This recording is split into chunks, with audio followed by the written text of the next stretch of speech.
afternoon, everyone. It's nice to have you back in the hall. I hope the lunch went well. It is very important for me to stand on existing protocol and give a summary of the key points that came through from the robust conversations across each of the breakout sessions. I believe all the slides from different sessions are in, so I will try to speak to those points. But I have to also make a disclaimer that I wasn't part of those conversations simultaneously. So I'm going to summarize as I understand them, and I believe each and a quarter of this audience has been part of each of those breakout sessions. So I'll summarize as they have acquainted me with the key points.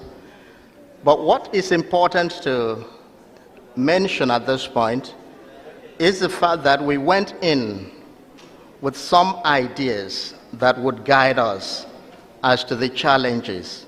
We also went in with bullet points that would guide us in drawing out conversations that fit to each and individual themes within those sessions.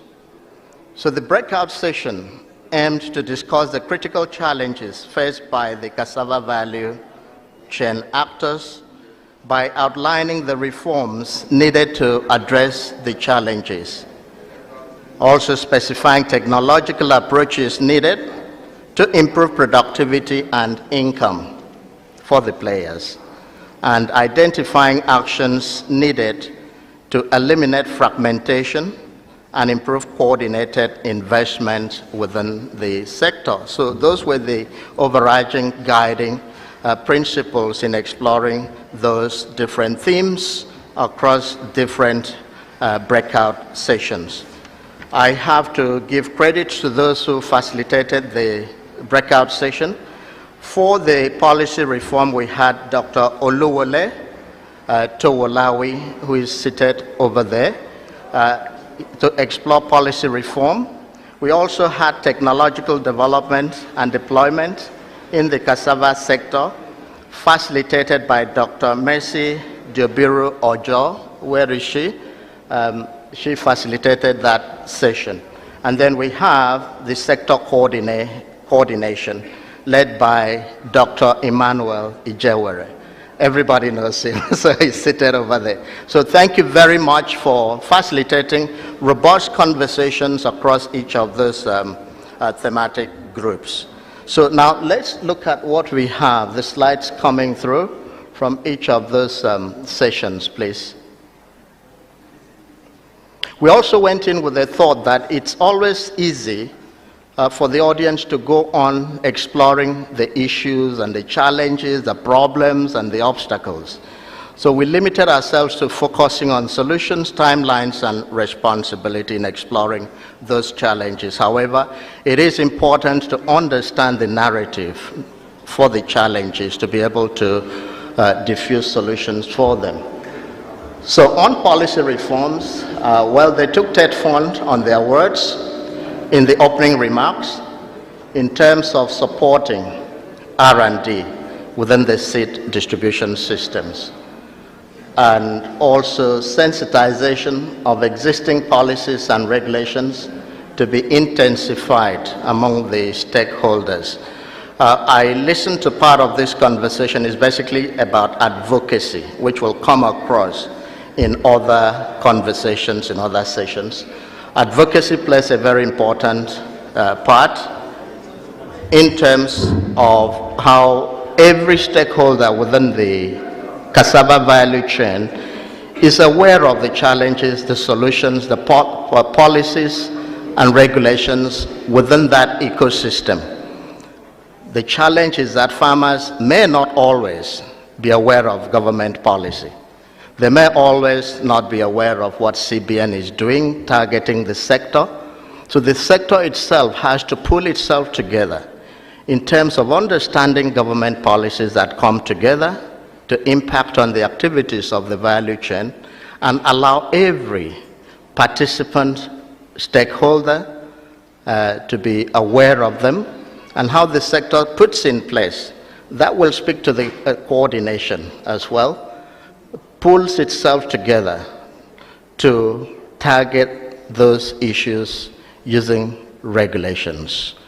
And we also looked at not just government policy, but private sector policy. From the second panel session, you also identified that some companies and cooperatives had taken frontline actions to be able to move the seed multiplication sector forward. So those are policies and strategies they have seen work for them. How do we replicate this? And that had been part of the conversation held in that session. Well, the third issue was about the fact that rather than policy informing the sector should inform the policy. I think both ways could actually help. But that means that the policymakers and those impacted by the policy need to basically understand each other, understand the narrative of the sector, and then come together to putting in place a policy that works for everybody. Alongside this, I also heard about implementation. It's not enough to just have a policy, but the failures of policy has been a characteristic of not just the cassava sector, but agriculture as a whole. So implementation was emphasized alongside that point as well. Access to finance, well, every time, everywhere we hear this, but it would be interesting to know how this issue is being tackled by the sector participants in finding a model that works for every actor at every stage of the value chain. Well, again, consistency in policy for the seed value chain. I think that still speaks to the point that there's got to be harmony between the top-down, bottom-up arrangement in how we position policy to intersect the activities of the sector. So that's it for policy reform. There were a lot of other points and conversations that went on in that session, and those who participated may like to draw it further, but you can talk to each other about this point. But I believe that it will also appear in the communique. It's been picked up as part of the interventions from this summit. The next session, please.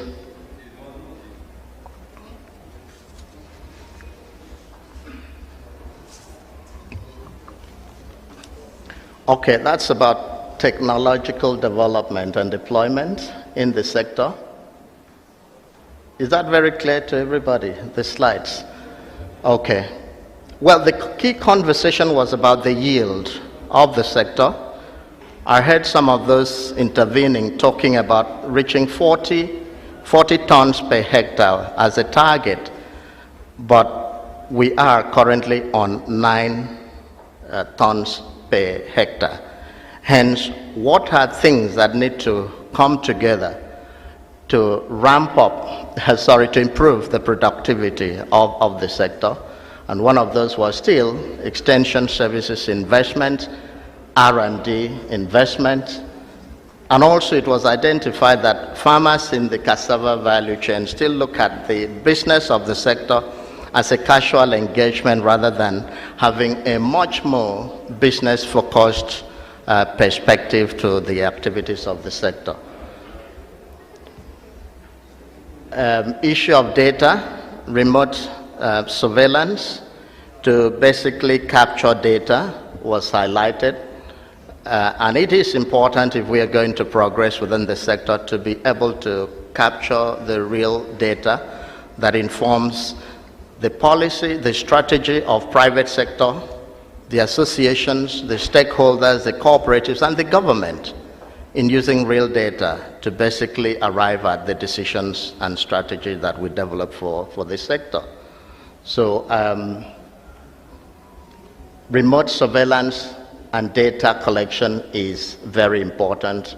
And also one of the other sessions also highlighted on the need for this particular requirement.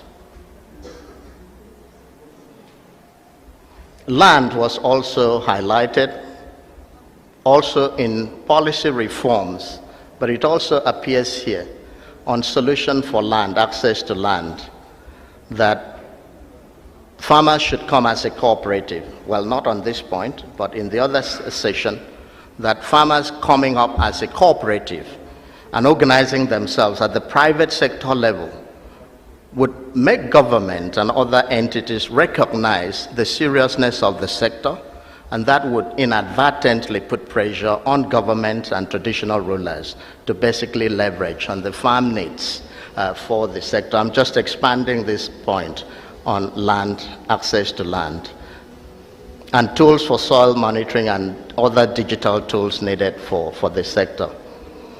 How to balance it, demand and supply, as to avoid glut in the market.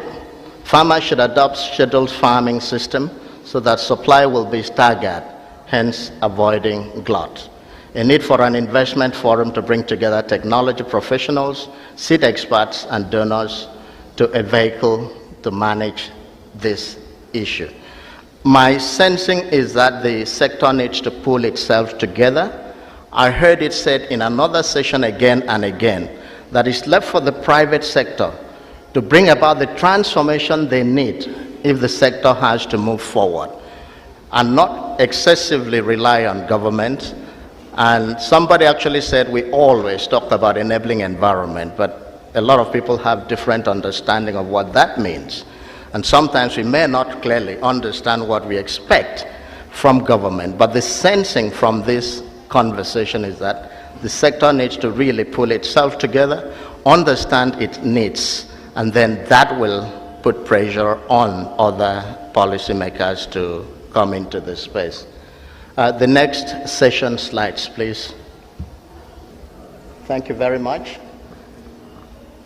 Yes, as said earlier, access to land through cooperative engagement will put pressure on. We've covered that point adequately, and we've seen what the lady spoke to in terms of the lessons from, is it Benue State, that basically unleashes that opportunity. The women took upon themselves, and they worked at a point collaboratively with government that gave them the needed support, and they were able to make those progress.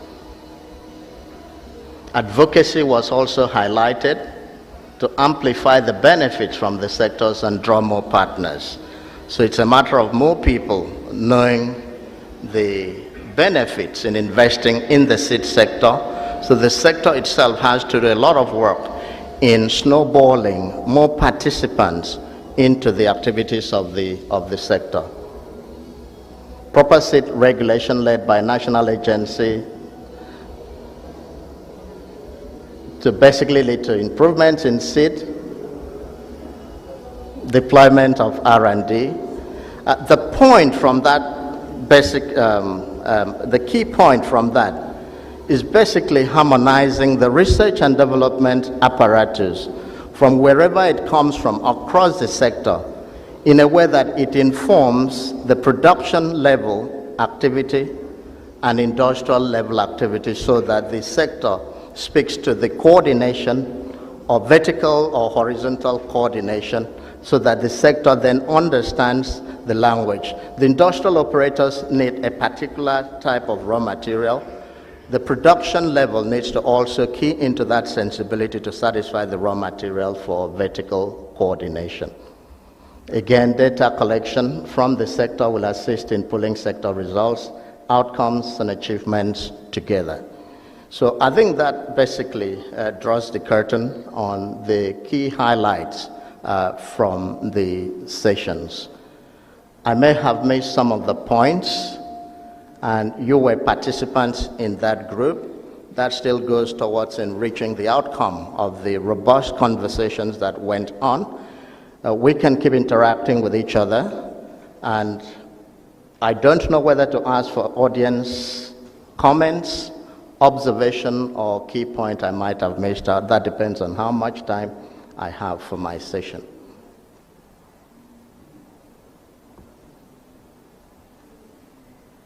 Okay, sir. Please. Yeah, a key point in our panel of technology development, one, in the area of balancing supply and demand, there is the issue of value addition. The value chain aspect, which is the demand aspect. We concentrated more on supply aspect. We didn't have enough time to deal with the demand side. Although processing was mentioned, it will have been important to also encourage not just production, but other cooperatives or people who have money or to partner and start to develop other industries that will take the input, that is the input of the production. As you know, we have ethanol production, you have industrial starch, the companies and pharmaceuticals also use various aspects of cassava. So all those areas will help to balance between the supply and demand. Thank you. Thank you very much for that contribution. I think I spotted you in the technological session, sir. Yes, please. That's correct. Yep. Thank you for that additional point. That also brings back to my memory the resolution made by the coordination group. They actually set a target for themselves for the year. We stand at 60 million metric tons production, and the target they have set for themselves is 100 million tons per year. I think that's laudable, and we challenge ourselves to working towards that achievement of that target. So thank you very much.